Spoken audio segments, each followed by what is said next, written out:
दोस्तों, आज मैं आपको कालों के काल महाकाल श्री महाकालेश्वर उज्जैन मंदिर से संबंधित कथा कहानी सुना रहा हूँ। कथा कहानी यदि आपको अच्छी लगे तो लाइक करें, कमेंट करें और मेरे बीकाजी भक्ति कथा चैनल को सब्सक्राइब करने का कष्ट करें। कालों के काल महाकाल श्री महाकालेश्वर उज्जैन मंदिर की संपूर्ण विस्तृत कथा। हर हर महादेव, जय श्री महाकाल। क्या आपने कभी सोचा है कि आखिर भगवान शिव को कालों का काल क्यों कहा जाता है? क्यों उज्जैन के महाकालेश्वर मंदिर में आज भी समय ठहर सा जाता है? क्यों यहाँ की भस्म आरती को देखने के लिए लाखों भक्त पूरी रात जागते हैं? और आखिर क्या हुआ था उस रात जब स्वयं शिव ने प्रकट होकर एक राक्षस का अंत किया था?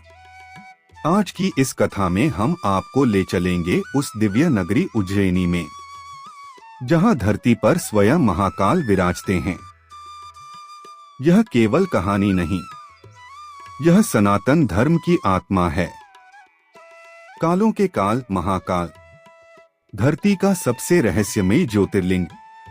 यह कथा आपके रोंगटे खड़े कर देगी। सृष्टि से पहले का रहस्य, जब न समय था, न दिशा थी, न आकाश, न पृथ्वी, न जल, न अग्नि, तब केवल एक ही तत्व था, महाशक्ति और महाशिव। वेदों में वर्णन आता है कि संपूर्ण ब्रह्मांड एक अदृश्य ऊर्जा के रूप में स्थित था। जब सृष्टि की रचना का समय आया, तब शिव ने अपने संकल्प से काल की उत्पत्ति की। वही काल आगे चलकर मृत्यु, परिवर्तन और समय का कारण बना।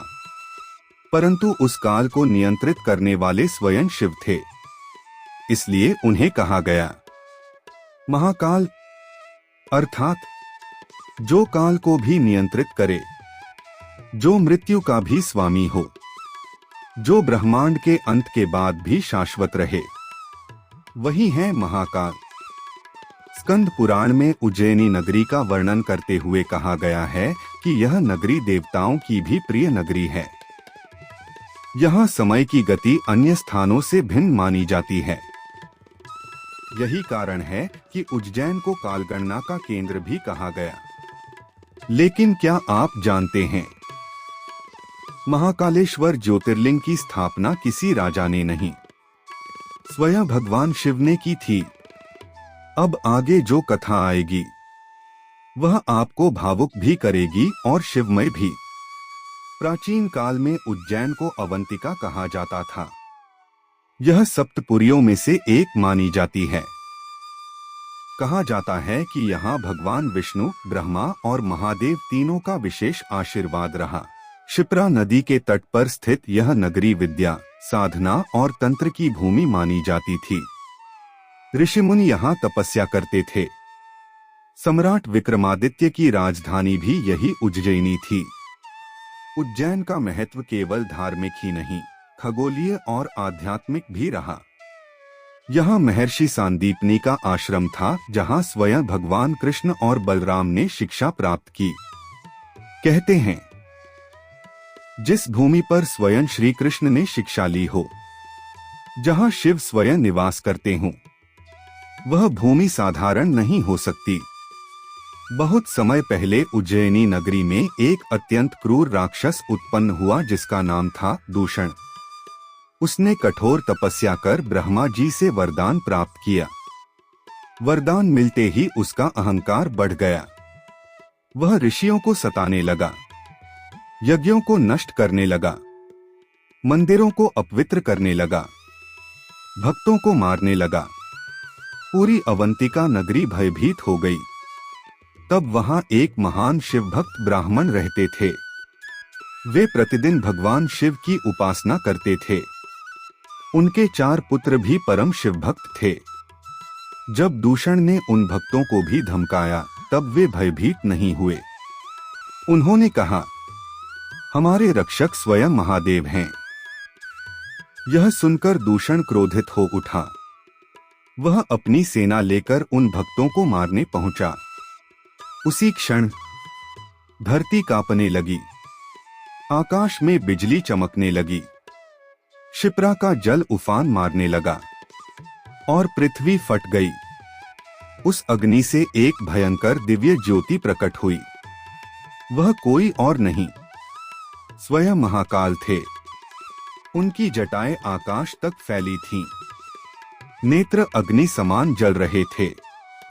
गले में सर्प, हाथ में त्रिशूल और मुख से निकल रही थी भयंकर गर्जना। अधर्म का अंत निश्चित है। महाकाल ने अपने त्रिशूल से दूषण का अंत कर दिया। पूरा आकाश हर हर महादेव से गूंज उठा।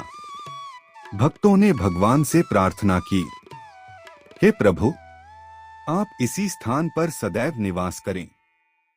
तब शिव उसी ज्योतिर्लिंग रूप में वहां स्थापित हो गए। वही ज्योतिर्लिंग आज महाकालेश्वर कहलाता है। जहां स्वयं शिव प्रकट हुए, धरती फट गई और महाकाल प्रकट हुए। यह कथा सुनकर आंखें नम हो जाएंगी। क्यों कहलाते हैं महाकालेश्वर? 12 ज्योतिर्लिंगों में केवल महाकालेश्वर दक्षिण मुखी हैं। यह अत्यंत रहस्यमयी माना जाता है। तंत्र शास्त्रों के अनुसार दक्षिण दिशा मृत्यु और यम की दिशा मानी जाती है। दक्षिणमुखी शिवलिंग इस बात का प्रतीक है कि स्वयं मृत्यु भी महाकाल के अधीन है। महाकालेश्वर केवल भक्तों की रक्षा नहीं करते, वे काल, ग्रह, मृत्यु और नकारात्मक शक्तियों से भी रक्षा करते हैं। कहते हैं, जो भक्त सच्चे मन से महाकाल का स्मरण करता है, उसका भय समाप्त हो जाता है। भस्म आरती का रहस्य। महाकालेश्वर मंदिर की सबसे प्रसिद्ध परंपरा है भस्म आरती। यह आरती ब्रह्मा मुहूर्त में होती है। प्राचीन समय में यह आरती चिता की ताजा भस्म से की जाती थी। इसका अर्थ था, यह शरीर नश्वर है, अंत में सब भस्म हो जाना है, केवल शिव ही शाश्वत हैं। जब डमरू बजता है, शंख ध्वनि होती है और महाकाल पर भस्म चढ़ाई जाती है, तब ऐसा प्रतीत होता है मानो स्वयं कैलाश पृथ्वी पर उतर आया है। हजारों भक्त उस क्षण भाव विभोर हो उठते हैं।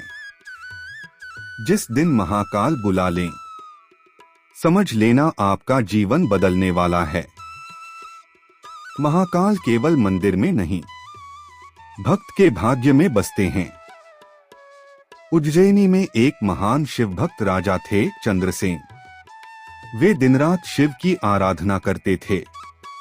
उनके पास एक दिव्य मणि थी जो उन्हें शिव भक्ति से प्राप्त हुई थी। कई राजाओं को उस मणि का लोभ हुआ। उन्होंने उज्जैनी पर आक्रमण कर दिया। उसी समय एक गरीब ग्वालिन का बालक महाकाल मंदिर पहुंचा। उसने राजा को शिव पूजा करते देखा और स्वयं भी पत्थर को शिवलिंग मानकर पूजा करने लगा। उसकी मां ने क्रोध में आकर वह पत्थर फेंक दिया। बालक रोने लगा और सच्चे मन से महादेव को पुकारने लगा। तभी वहां दिव्य प्रकाश प्रकट हुआ। भगवान शिव ने बालक को दर्शन दिए। उसी क्षण शत्रु राजाओं का हृदय बदल गया। वे युद्ध छोड़कर शिव भक्त बन गए। यह कथा बताती है कि महाकाल के लिए धन दौलत नहीं, सच्ची भक्ति मायने रखती है। सम्राट विक्रमादित्य महाकाल के परम भक्त माने जाते हैं। कहा जाता है कि वे प्रतिदिन महाकाल मंदिर में पूजा किए बिना भोजन नहीं करते थे। उनके शासनकाल में उज्जैनी संसार की महानतम नगरी बनी। तंत्र, ज्योतिष, खगोल, साहित्य और धर्म सबका केंद्र उज्जैन था। कहते हैं सिंहासन बत्तीसी की कई कथाओं में महाकाल का आशीर्वाद छिपा हुआ था। काल भैरव और उज्जैन का रहस्य। उज्जैन केवल महाकाल की नगरी नहीं, यह काल भैरव की भी भूमि है। काल भैरव को महाकाल का रौद्र रूप माना जाता है। मान्यता है कि उज्जैन की रक्षा स्वयं काल भैरव करते हैं। यहाँ का काल भैरव मंदिर अत्यंत प्रसिद्ध है, जहाँ भगवान को मदिरा अर्पित की जाती है। यह परंपरा तंत्र साधना से जुड़ी मानी जाती है। महाकाल और कालचक्र। उज्जैन को प्राचीन भारत का समय केंद्र माना गया। ज्योतिष और खगोल विद्या का मुख्य आधार यही नगरी थी। महर्षि वराहमिहिर जैसे महान ज्योतिषाचार्य उज्जैन से जुड़े रहे। यहाँ से कालगणना होती थी, इसलिए महाकाल और समय का संबंध अत्यंत गहरा माना जाता है। लेकिन क्या महाकाल आज भी अपने भक्तों की रक्षा करते हैं? अब जो सच्ची घटना आप सुनेंगे वह आपकी आत्मा को झकझोर देगी। कई भक्तों ने अनुभव किया कि जब जीवन में सब रास्ते बंद हो जाते हैं तब महाकाल कोई न कोई मार्ग अवश्य खोल देते हैं। किसी की मृत्यु टल गई, किसी का बिगड़ा काम बन गया, किसी को संतान सुख मिला, किसी को मानसिक शांति मिली। भक्त कहते हैं महाकाल देर करते हैं, लेकिन अंधेर नहीं। उज्जैन में लगने वाला सिंहस्थ कुंभ विश्व के सबसे बड़े आध्यात्मिक आयोजनों में से एक है। जब बृहस्पति सिंह राशि में आते हैं तब यहाँ कुंभ आयोजित होता है। लाखों साधु संत, नागा साधु और भक्त क्षिप्रा में स्नान करते हैं। पूरा वातावरण हर हर महादेव से गूंज उठता है। महाकाल मंदिर का वर्तमान स्वरूप मराठा काल में पुनर्निर्मित हुआ। मंदिर 5 स्तरों में बना है। सबसे नीचे महाकालेश्वर ज्योतिर्लिंग स्थित है। ऊपरी भागों में ओंकारेश्वर और नागचंद्रेश्वर मंदिर हैं। नागचंद्रेश्वर मंदिर वर्ष में केवल नाग पंचमी पर खुलता है। यह रहस्य और आस्था का अद्भुत संगम है। महाकाल का आध्यात्मिक संदेश। महाकाल हमें सिखाते हैं कि समय सबसे शक्तिशाली है, मृत्यु निश्चित है, अहंकार नश्वर है, भक्ति अमर है। जो शिव में समर्पित हो जाता है उसका भय समाप्त हो जाता है। कल्पना कीजिए, रात्रि का समय है। उज्जैन की गलियों में घंटियों की ध्वनि गूंज रही है। क्षिप्रा शांत बह रही है और महाकाल मंदिर में डमरू बज रहा है। भक्त आंसू भरी आंखों से पुकार रहा है, जय श्री महाकाल। और उसी क्षण महाकाल मुस्कुरा रहे हैं, क्योंकि जो भक्त सच्चे मन से पुकारता है महाकाल उसे कभी अकेला नहीं छोड़ते। अगर आप भी महाकाल के सच्चे भक्त हैं तो कमेंट में लिखें जय श्री महाकाल। इस वीडियो को हर उस भक्त तक पहुंचाइए जिसे महाकाल का आशीर्वाद चाहिए। चैनल को सब्सक्राइब करें क्योंकि यहाँ मिलती हैं सनातन धर्म की ऐसी कथाएं जो आत्मा को शिवमय कर दें। विस्तृत आध्यात्मिक निष्कर्ष। महाकाल केवल एक मंदिर नहीं, एक अनुभूति है। वे हमें याद दिलाते हैं कि जीवन क्षणभंगुर है। धन, पद, अहंकार सब यहीं रह जाएगा। अंत में केवल कर्म और भक्ति साथ जाएंगे। जो व्यक्ति महाकाल की शरण में जाता है उसके जीवन का मार्ग बदल जाता है। महाकाल हमें निर्भय बनाते हैं। वे सिखाते हैं कि मृत्यु अंत नहीं, एक परिवर्तन है। और जो शिव को पा लेता है वह जन्म मृत्यु के बंधन से मुक्त हो जाता है। दोस्तों, अगर आपको ऐसी रहस्यमयी और चौंकाने वाली कथाएं पसंद आती है तो इसे लाइक करना न भूलें। कमेंट में अवश्य लिखें हर हर महादेव। और ऐसी ही अनसुनी और रहस्यमयी ज्ञानवर्धक वीडियोस के लिए मेरे @बीकाजी भक्ति कथा चैनल को सब्सक्राइब जरूर करें। और हाँ, वो बेल आइकॉन भी दबा दें ताकि आप कोई भी अपडेट मिस न करें, क्योंकि ऐसे ही अनसुने रहस्य हम आपके लिए लाते रहते हैं।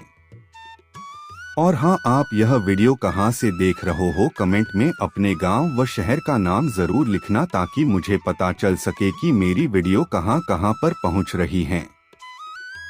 आज के लिए बस इतना ही। मिलते हैं अगले वीडियो में एक नए रहस्य के साथ। तब तक अपना ख्याल रखिए। कथा पूरी सुनने के लिए आपका हार्दिक धन्यवाद।